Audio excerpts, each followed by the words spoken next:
देशों के विकास का अगर दूसरा नाम है तो वो भारत के यशस्वी प्रधानमंत्री नरेंद्र मोदी है। इस बात को हमको समझना चाहिए। आप बताइए, आपके इलाके में सीपीएम के दौरान वायलेंस होता था कि नहीं होता था? अत्याचार होता था कि नहीं होता था? बताइए, अत्याचार होता था कि नहीं होता था? कानून व्यवस्था को धत्ता दिखाया जाता था कि नहीं दिखाया जाता था? आज आपको शांति से जीने का अधिकार मिला कि नहीं मिला? आप बताइए, विप्लव देव ने आपका विकास किया कि नहीं किया? आप बताइए, मानिक साहब का विकास कर रहे हैं कि नहीं कर रहे हैं?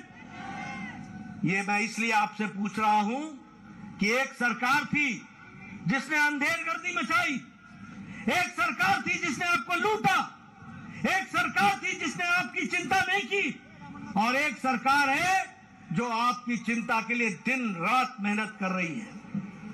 और इसलिए मित्रों, जब मैं इस जनसभा को संबोधित कर रहा हूं तो आपके माध्यम से 19 की 19 जनजाति भाई और बहनों को मैं भारतीय जनता पार्टी की तरफ से यह संदेश देना चाहता हूं कि आप ये समझ लीजिए कि जनजाति का विकास का पर्यायवाची है तो वो भारतीय जनता पार्टी है।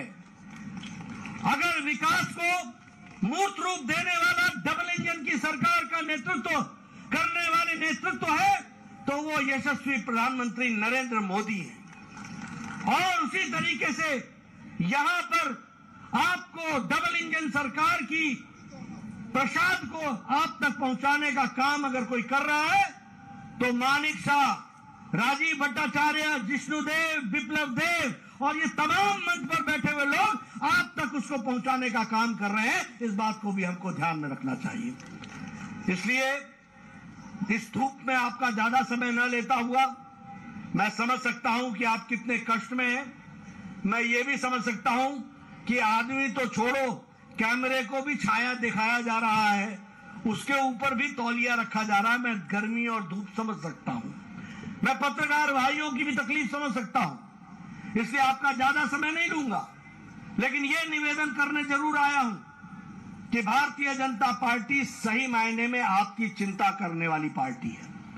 भारतीय जनता पार्टी सही मायने में आपको मुख्य धारा में शामिल करने वाली पार्टी है। भारतीय जनता पार्टी आपके विकास के लिए शिक्षा, स्वास्थ्य, परंपरा, विकास, किसानों की चिंता, आपकी परंपरा को बचाने का काम ये कोई कर रहा है तो ये भारतीय जनता पार्टी कर रही है।